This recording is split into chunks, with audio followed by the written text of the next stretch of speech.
good evening. You're very welcome along to an early enough late night agenda. The reason I'm coming on this early, as you probably know by now, is I will be joined tonight by Steve and by James Redmond. So we're going to have a Cop the Week show later on, but I always want to come on and do a stream with just me and you guys a little bit earlier as well. So look, before we get stuck into the talk about Conte, I'm sure you guys are going to want to talk about Ivan Toney's comments. I'm sure you're probably wondering about the stuff going around Jude Bellingham as well. So look, we will get through all of that, of course. But before, ladies and gentlemen, the holidays came early at Manscaped, the leading men's hygiene brand. Manscaped have just launched, I should say. They haven't lost, they've definitely launched brand new products, including their all-new premium body wash and 2-in-1 shampoo and conditioner.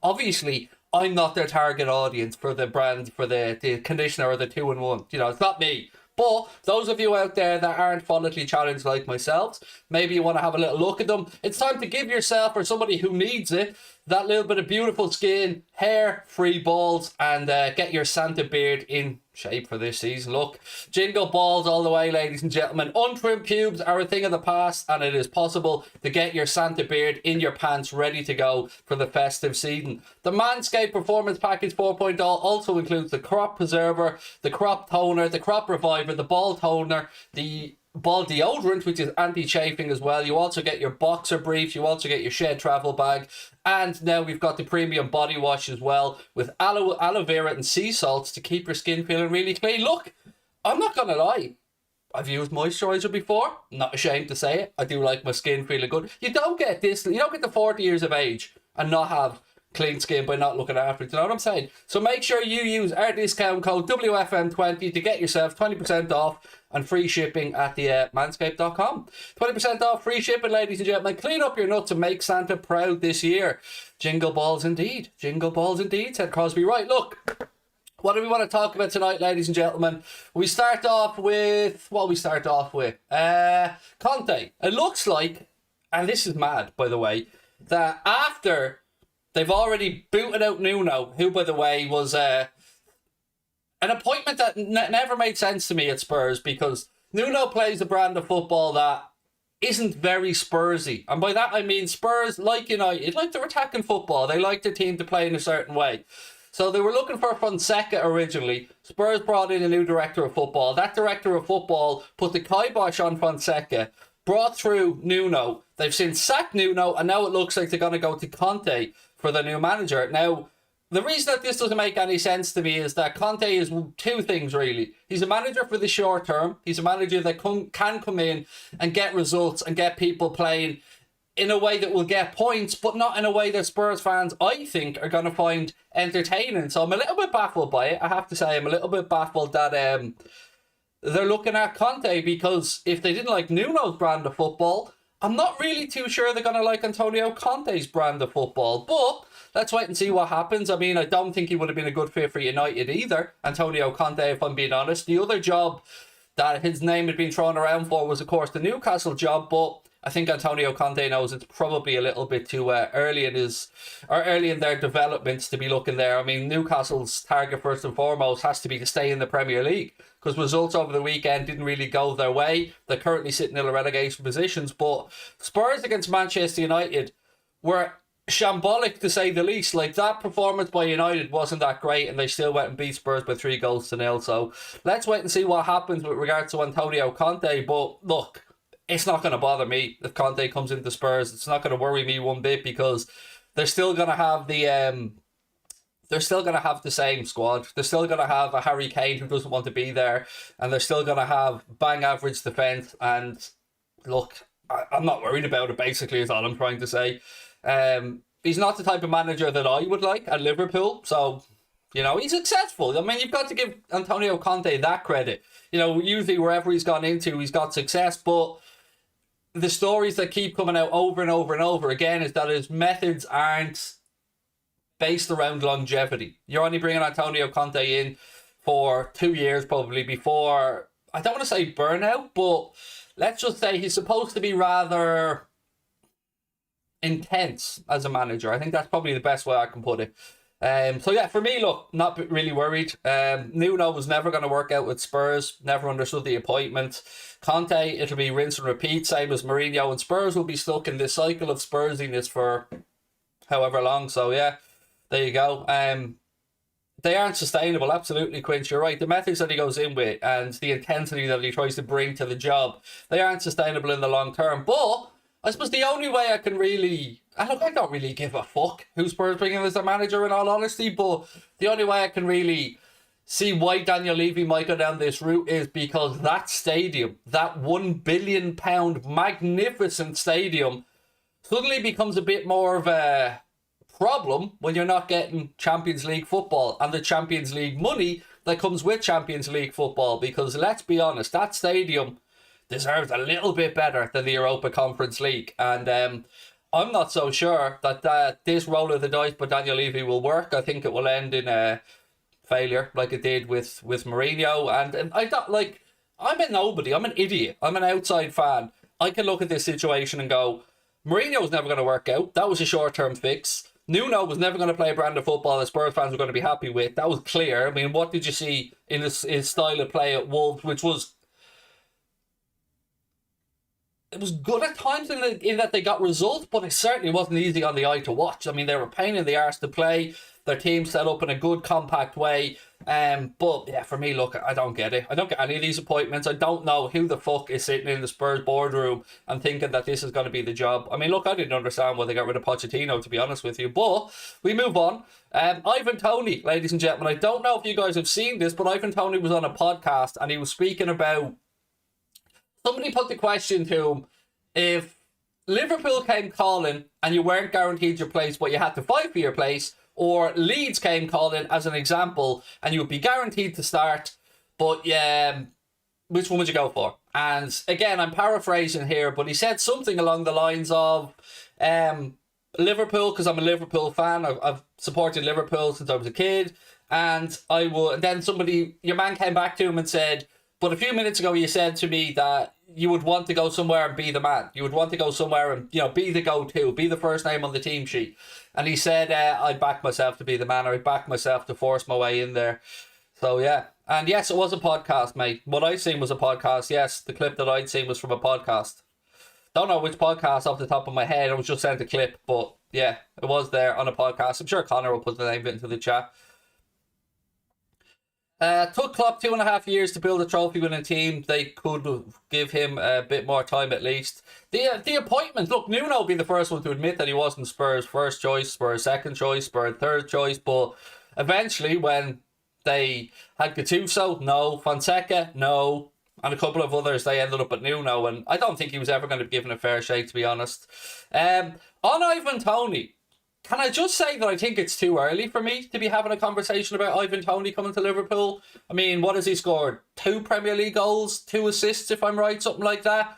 Obviously, his record in the Championship and coming up to the divisions was phenomenal. And obviously, this guy looks like he believes in himself. He looks like he's got loads of attributes that would be admirable in a forward. And again, love the confidence. I love anybody who has a bit of confidence like that. But I just don't know if he's the answer.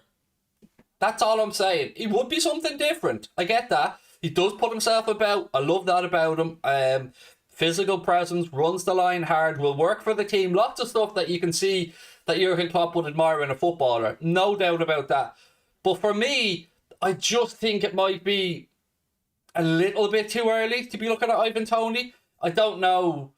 I just don't know yet if he's at the level. That's all I'm saying. And it's very difficult for us as fans to make these assessments. Of course it is. Like, I don't watch Ivan Toney every single week, whereas whoever's scouting him, whether it be Liverpool or somebody else, would obviously watch a lot more of him than I have. But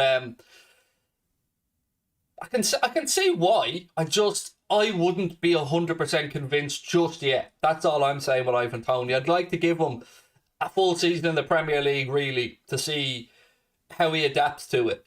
He's not scared of it. That much is very clear. The guy backs himself, and I love that. I love that in any player. And I do like somebody coming out and saying, if I'm coming into a club, I'm coming in to play. I'm going to back myself to get into the team. All of that's exactly the type of attitude that I think we need from someone coming in. 100% on that one.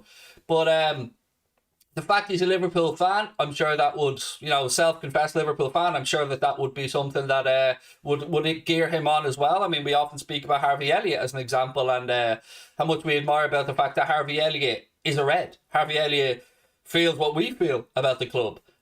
So look, on Ivan Toney, you know, it's lovely to hear him say it. It's actually lovely to hear a footballer be that honest and open. But I just don't know yet. That's all I'm saying. I'm just still on the fence a little bit. You know, there's a lot to admire about it, but I'm not sure, you know, if we're going to take that step. Like, is he... I don't know. I just don't know. That's all I'm saying. I'm being honest. I don't know. Tony's a better option than Takumi, Minamino and Origi. Yeah, that I give you. I'll give you that one. Akash, I would say that. But is that enough? Do you know what I mean? Is that the level? That's the question I'm asking here, I suppose, Akash, is if we're going to bring in another forward, is the bar you need to be better than Minamino and Origi, or is the bar you need to be able to force Bobby Firmino or Diogo Jota out of the starting 11? Because I'd like to think that it's the latter. I'd like to think that the bar is set that we have to have somebody to come in and, you know, want to push into the first team and not be better than the backup options we have. That's what I prefer, personally. And that's the way I think the club would look at it, because, you know, Jurgen Klopp usually wants to try and bring people in who will compete for a first team place. You know, we've seen him speak about that many times. So, yeah, I think I can understand it, but I have reservations around it personally at this moment in time. This is one of those, it could turn out to be a Sadio Mane type moment where we see somebody who was good at Salzburg, somebody who came to Southampton, did really well, and then came to Liverpool and did really, really well. Or it could be maybe he has a level. I don't know yet. That's all I'm saying on it. I can't see I can't see Klopp dropping Bobby to central attacking midfield to allow Toney to get regular game time. Well, look, what I would say is, when we speak about a player coming in, whether it be Ivan Toney, whether it be Jude Bellingham, whether it be whoever, I wouldn't say the mindset has to be this person's getting dropped or that person's getting dropped, because we play 60, 65 games a year. No player is going to be able to play that amount of games a year. So realistically, we're looking for our attacking players to probably play an average of 30, 35, maybe 40 max games a season, allowing for rotation, allowing for rest, allowing for a couple of knocks and niggles and stuff like that. So if it means getting rid of the likes of Origi and Minamino to bring in Ivan Toney, brilliant. That is another much better option and somebody who believes he can back himself, but I'm just not 100% yet. That's all I'm saying. Not yes, not no, just genuinely unsure. Khalid said, if Man United get Rodgers now, they'd get David Brent. So, Brendan Rodgers to Manchester United. How would I feel about that one?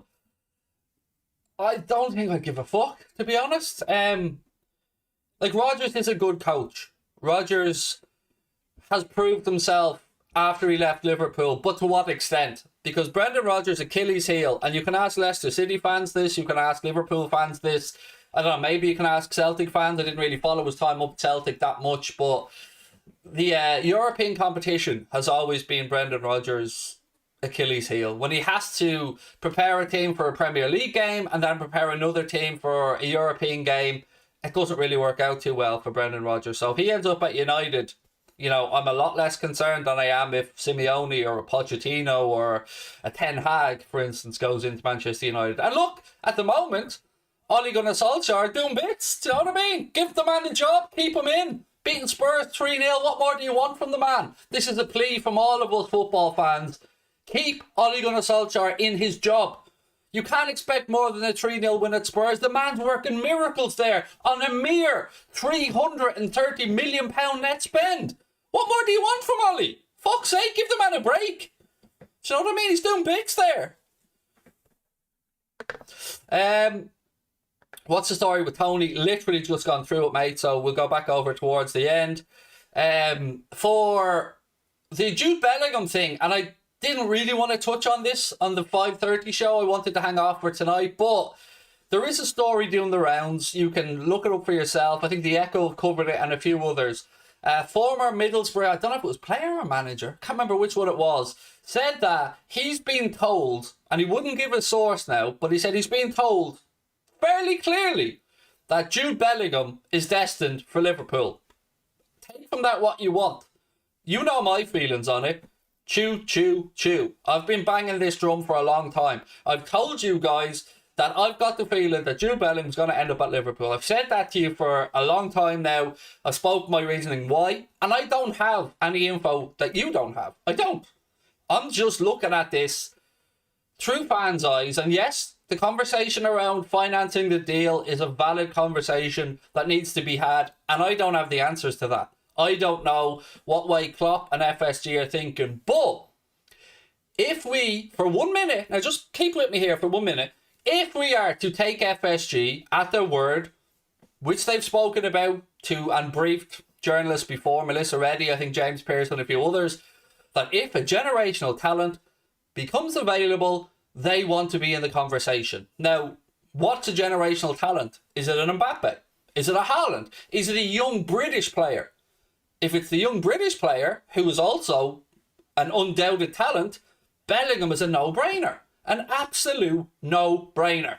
He will come in and he will do the job in midfield. Imagine a midfield of Jude Bellingham, Curtis Jones and Harvey Elliott. Or Jude Bellingham, Fabinho and Harvey Elliott. That is a midfield that wins the Premier League. That is a midfield that wins European Cups. To me, that is the biggest no-brainer that Liverpool can do. It's the closest thing to a guaranteed signing for big money that Liverpool can make. So I hope that whoever this person that told the former Middlesbrough player or manager, who I can't remember which one it was, I will know for tonight, I just didn't have enough time. It's I won't lie to you, ladies and gentlemen. You know, my Manscaped balls tingled a little bit when I read it. Do you know what I mean? I'm not going to lie to you. Do you know, I nearly had to get out the ball toner. That's all I'm saying. To be fair to you, Craig, you've been calling Jude to us long before he was even slightly linked. I will someday, Liam. Someday I'll get a little bit of credit because you can search everywhere. Never do I get credit for that, mate. Never. Oh, Bill Bush, I can't say that. That's Paddy's line, mate. I can't bring that one out. But yeah, we are due somebody from the Bundesliga. See? Huh? I mixed it up there for you, Bill. I mixed it up. That was hilarious the other night. You know, such a slip of the tongue from Paddy. But it wasn't even a slip of the tongue, actually, because it was genuinely the right thing. He said it in the right way, but yeah, just goes to show you all of our minds were in the gutter. You know, not a situation you want to be joking about, of course. Matthew said, no way we're paying 100 million for Jude when we've got no money. Look, Matthew, I'm with you, mate. I'm with you with regards to the fee. It is a barrier that needs to be addressed. And it's the elephant in the room. It is 100%, because let's be honest about it, dude. The way we afford it is probably an unpalatable decision. It's probably moving somebody else on. And look, you, me, everybody listening now, everybody writing in the comment section, we all hope that name isn't Mohamed Salah. That's, you know what I mean? Because there's a pleasure pain theory to this, and to get the pleasure of signing Jude Bellingham, we're most likely going to have to take a little bit of pain. And whether that pain is our superstar, or whether that pain is maybe a couple of fringe players or one semi more palatable decision. But look, I'm going to be very blunt about this. I do not want anybody to come in and because we've sold Mohamed Salah. I do not want that scenario to happen. I cannot envision a world where that's swallowed by the Liverpool fans. Colin McGuire said 50 million in Keita. That's what we should offer. Do you know what? I know this is a little bit fantasy Premier League, mate. I know it's a little bit fantasy manager, but it's not the worst show. It isn't. Now, I've no idea if they would want Naby Keita, if Naby would want to go back to Germany, but genuinely, I'd take it. I'd take it. What about you? I'd take it. I'd sign up for that right now. Yeah, look, before we move on and do the last 20 minutes or so, again, just want to give a shout out because I feel like I fucked up the ad read at the start of the stream, so I'm going to take a second. Bear with me, 60 seconds. The holidays have come early at Manscaped, the leading men's hygiene brand. Manscaped have just launched new products, including their ultra premium body wash and a 2-in-1 shampoo and conditioner. clearly yours truly isn't the target audience for the 2-in-1 shampoo and conditioner, but maybe you or somebody that you love are. It's time to give yourself or somebody who you think needs it the gift of beautiful skin, hair and balls this holiday season. Go to manscaped.com and use our discount code WFM20 for 20% off and free shipping. Jingle balls all the way, ladies and gents. Listen up, unshaved pubes are a thing of the past, and it's possible for you to have Santa's beard in your pants this holiday season. The Manscaped Performance Package 4.0 also includes the anti-chafing ball deodorant, the crop preserver, moisturizer and toner, in time to keep your North Pole smelling fresh. Manscaped has gone beyond the groin with their ultra premium body wash. Brand new, it's infused with aloe vera, sea salt to keep your skin feeling clean, nice and moisturized. Get yourself or your dad or your brother or your friends the best gift of all this Christmas, the Manscaped Performance Package 4.0. You can get 20% off and free shipping using our discount code WFM20. I just made one little fuck up in there. Didn't get the word aloe vera right, but other than that, do you know what I mean? I do love talking about Manscaped. I'm not joking. I look forward to the ad reads. Most of the time, ad reads are a pain in the arse. You love them. You love working with the brands. You know, you like pitching the products, but they're not as fun as Manscaped. Manscaped's so much fun. I love talking about it. I do. And I look forward to the package in the post as well. When it arrives, getting the L on the go. Right, look. Let's get back to footy. Would you give Origi a chance Wednesday night, as we have a massive game Sunday as well? Yeah, look on. It's a good. Thank you, by the way, Glenn, for steering the conversation back to relevant matters. Wednesday night against Atleti. I've got to be honest with you, ladies and gentlemen, on this one.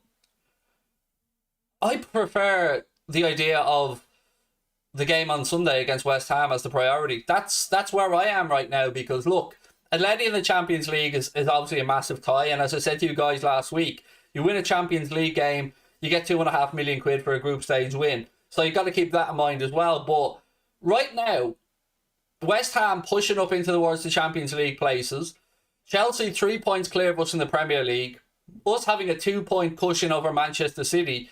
To me, the priority has to be the West Ham game at the London City Stadium on Sunday. You never want to lose a Champions League game. But I would be more cautious towards midfield for this game. And I would take the game on Sunday as the priority for me, because I don't want us to allow Chelsea to start getting up ahead of steam and pulling even further away from us. And it's going to be a difficult game because West Ham are in flying form. They had a good 4-1 away win against Aston Villa. Mad game, by the way. I don't know if you've seen the 2 red card incidents, but a mad game. So they had a very good 4-1 win away from home against Aston Villa. They're flying high. We've come off the back of an unnecessary draw at home to a very good Brighton, but a game that we should have seen out when we went 2-0 up. So for me, that's the priority. I want us to get the 3 points on Sunday, and I will accept a draw in the Champions League if needs be to get those points on Sunday. That's where I am right now, because we are going to top the Champions League group. You know, let's say we drew with Atletico. That puts us on 10 points. And Klopp can get a bit creative. And even a creative Liverpool, with maybe a Tyler Morton or some of the younger players in it, should be able to take care of business against Porto at home in the Champions League. So that's where I am. I really think that that Sunday has to be the priority. But Atletico, it's a big game. So I don't know where you guys sit on it, but please do let me know in the comment section. Hammers are definitely playing well at the moment, mate. Definitely. Moyes has them full of confidence. Finished last season very well. Just missed out in the Champions League places. And again, this season, they've started off phenomenally well. Also, want to echo what Mark says in the chat there. All of us at Anfield Agenda and every football fan around the world, I'm sure, are wishing Kieran Dyer all the best. He has to have, I believe, it's a liver transplant, I think, due to an illness. So, yeah, look, you know, a lot of things in life more important than football, and certainly your health is one of them. So, yeah, get well soon, Kieran Dyer, and hopefully that transplant goes well and his body accepts the organ and he goes on to lead a healthy life. So, yeah. Nothing but love for Kieran Dyer. Craig, why does Klopp leave changes so late? If we don't have confidence in our bench, what the hell is he doing there? I said that, mate, the other day. I said the exact same thing. but in a different kind of way. I said that there was two managers there. One of them, as in Graham Potter, looked at his bench and seen that he could make three changes that he felt would improve the team, went ahead and made them. And yes, Kloppo did make his changes, one of them on 80 minutes, one of them basically injury time, and the other one enforced because Naby Keita picked up a knock. But I agree. I don't think he has enough confidence in that bench. Yeah, I agree with you. I don't think he truly believes that the squad depth is there. Now, we will say it publicly because he has to back the lads. He has to back the group that he has. But I'm with you. I don't think that he felt confidence in that group that was on the bench there to come on and change the game. That's why, he only made the changes at 80 minutes and onwards. And look, it is, whatever way we want to say it, to me, that's an indictment to the squad depth. It is. That's genuinely how I feel. Yes, I did hear about Sergio Aguero as well. For those that aren't aware, Sergio Aguero was substituted, I believe, at half-time in Barcelona's 1-1 draw, I think, with Alaves.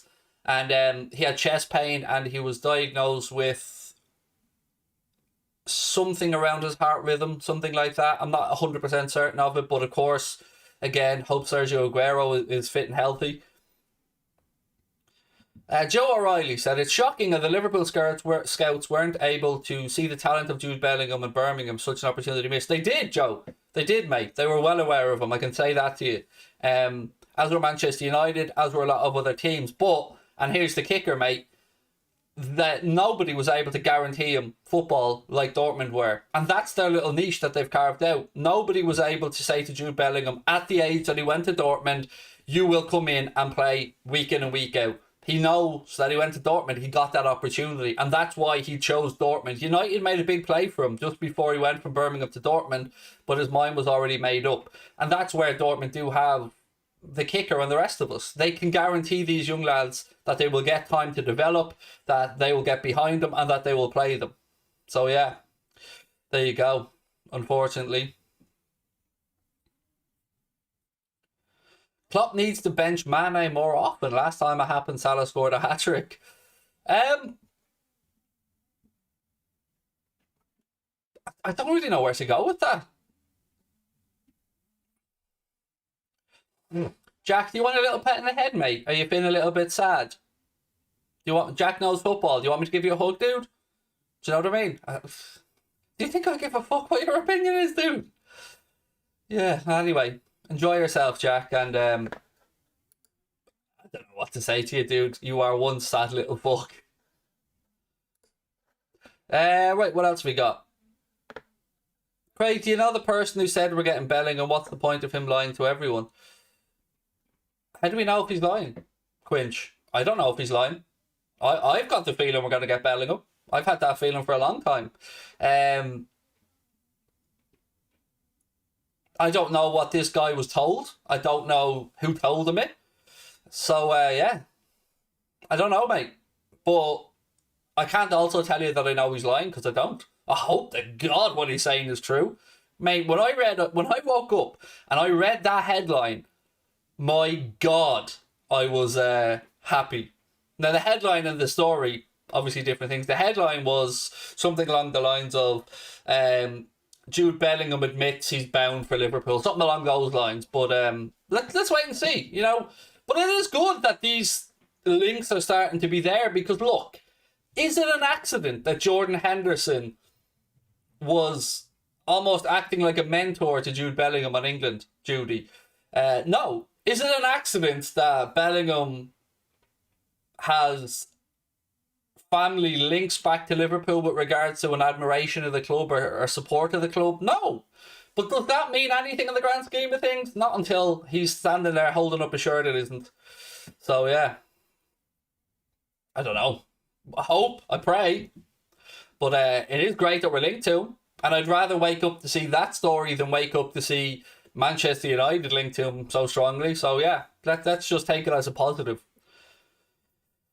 Craig, do you think FSG will pay the funds? Not without a sale, I don't, mate. No, taking their entire stewardship of Liverpool at face value, I don't think we sign Bellingham without moving on somebody who may be somebody that we don't want to move on. He would be so worth investing in. Such a good age, talented. We need him. 100% Joe O'Reilly. 100%, mate. Look, it's as close to a guaranteed midfield signing as any Premier League club could make. Other than a very serious injury, which touch wood, no, he doesn't get or any young footballer gets. He's as close to a guaranteed piece of business as you can. He's English, so you've got that box ticked for homegrown. He's proven himself at international level in the Champions League and in the Bundesliga, and is an undoubted talent. It is as close to a nailed-on signing as you can get. So from that perspective, makes loads of sense. From the perspective of shirt sales, makes loads of sense. From the perspective of marketability, makes loads of sense. From the perspective of how the fuck do we afford it, yes. I don't think the wages would be an issue, by the way, with Jude Bellingham. That's probably one part of this conversation that we as Liverpool fans can look at this scenario and go, right, we know Haaland would probably be £500,000 a week. We know Mbappe would probably be 600 grand a week. So they're never going to happen.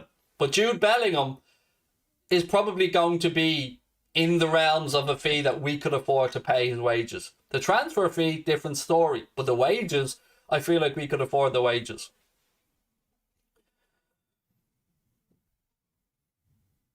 What about Kessie in Milan? Yeah, certainly another option that has been mentioned a lot, Elver. Somebody whose contract is up at the end of the season at Milan. Somebody who scored actually in a 2-1 win along with, I think, Ibrahimovic over Jose Mourinho's Roma, the first time Roma were beaten at home under Mourinho in Serie A. So yeah, look, Kessie's one where I'm on the fence with, but I can absolutely, if he's on a free transfer and his wages are reasonable, you certainly want to be looking at the conversation. Mark Mighty Red, who's been a member for 11 months on the channel. Thank you, Mark. I'm just scrolling back up to your comment earlier on. He said, "Hi Craig, think the sacking of Spurs boss after 4 months is crazy. Your thoughts?" It was always going to happen. It's always going to happen. That job, like Mourinho and like Conte, if he takes it, will end in tears eventually, and Spurs will be back to where they are now. Only for, I can imagine Conte coming in. The first thing he's going to say to Levy is, "I will take the job, but you do not sell Harry Kane." So then we're back to the whole situation of Spurs have a Harry Kane that right now isn't firing on all cylinders, I think it's fair to say, who the crowd are booing a little bit occasionally because he's come out and publicly said he wants to leave the club. So for me, it's I'm just delighted it's not our headache, to be honest with you. As a Spurs fan, we've absolutely shafted United keeping Ollie and taking their best replacements, said Matt Dwyer. Yes, Matt, on behalf of all us football fans around the world, dude, thank you. Thank you for rolling over and having your belly tickled by Ollie because, as you've said, mate, you could well be keeping him in a job. Now, I don't think, with regards to Man United wanting him as a replacement for Solskjaer, I don't think that's true. From what I've read around the Manchester United board and their situation with looking at Conte, they didn't deem him a good fit because of the stuff I spoke about earlier on, because of the lack of longevity in the projects that he's usually involved in. So yeah, I don't think you've nicked their number one target, but I mean, keeping Ollie in a job, we do owe you all a thank you, to be fair on that one. What's your thoughts on Sterling to Liverpool, said Gary. I've gone through this a few times over the last week, mate. And look, for me, and I won't say I'm on my own on this one, but would I take Raheem Sterling back at Liverpool? Yes, I would. I've got to be honest, mate. I would take him back at Liverpool for the right price with the right wages. Do I think it'll happen? No, absolutely not. But what is he, 26 years of age now, Raheem Sterling? And as I've always said, I can understand why he left the club when he did. If he wasn't getting on with Rodgers and, we had issues around that type of stuff, fair enough. But I'd be far more open to taking Raheem Sterling than I would Felipe Coutinho. That's the only way I can really put it out there, I suppose. But again, with regards to Sterling, there's probably a better option out there for the money. Certainly a better option for the wages, I would say. And would I take Raheem Sterling and ignore maybe a Jeremy Doku, a Pedro Neto, or Harvey Barnes? No, I wouldn't. I would definitely go with those lads ahead of Sterling. But other than that, yeah, as a footballer, in theory, yeah, I don't mind the idea of Raheem Sterling. No, just don't let him shoot. After that, we'd be fine.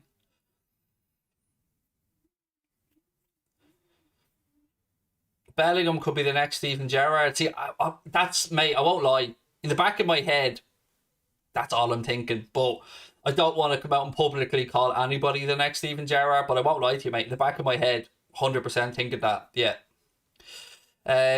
So look, ladies and gents, maybe 5-10 more minutes in tonight's stream. Get your comments in. Don't forget, I'll be back at 8:45 with Steve Bland and James Redmond for tonight's Cop of the Week. Looking forward to catching up with the lads. Again, if you haven't subscribed to the channel, please do hit that subscribe button and drop a like on the video. Is he really worth 100 million? Callum, mate, this is the way I look at it. If we sign Jude Bellingham, much like when we signed Virgil van Dijk, there was a scenario where we signed Van Dijk and the money was a prominent part of the conversation. But very quickly, it became apparent that Van Dijk was that damn good that the money is an irrelevant factor to fans, because we look at it that we have a centre-half that is going to help us guide us to a Premier League title. For Jude Bellingham, I think, yes, the money would be a massive talking point and a massive issue. But do I feel he'd live up to it? Yes, I do feel he'd live up to it. And I feel like in 18 months or 2 years' time, the fee wouldn't be a conversation. I don't think even opposition... I believe in him that much that I don't believe that even opposition fans will be able to come in and say that we were robbed on the fee. That's how much I believe in this kid coming to Liverpool. And that's how much I would back the 100 million. Look, it's mad money to us mere mortals. The numbers thrown around in football are absolutely batshit crazy. To us regular folk who work for, 20, 30, 40 grand a year, whatever it might be, it's nuts. We can't dream about it. But with regards to a big business like Liverpool, regards to what he would generate for the team, with regards to what he would give to the team, with regards to Jurgen Klopp's second team, Jurgen Klopp's next development of this group of Liverpool players, that's the type of statement signing that would very, very easily help usher through the new generation. Jurgen Klopp's second great Liverpool team of maybe himself, Fabinho, Elliott, himself, Jones, Elliott, that kind of way. Then Kay Gordon coming through as well, of course. Young Connor Bradley coming through. Dixon Bonner coming through. These type of kids, you know what I mean? Tyler Morton as another example.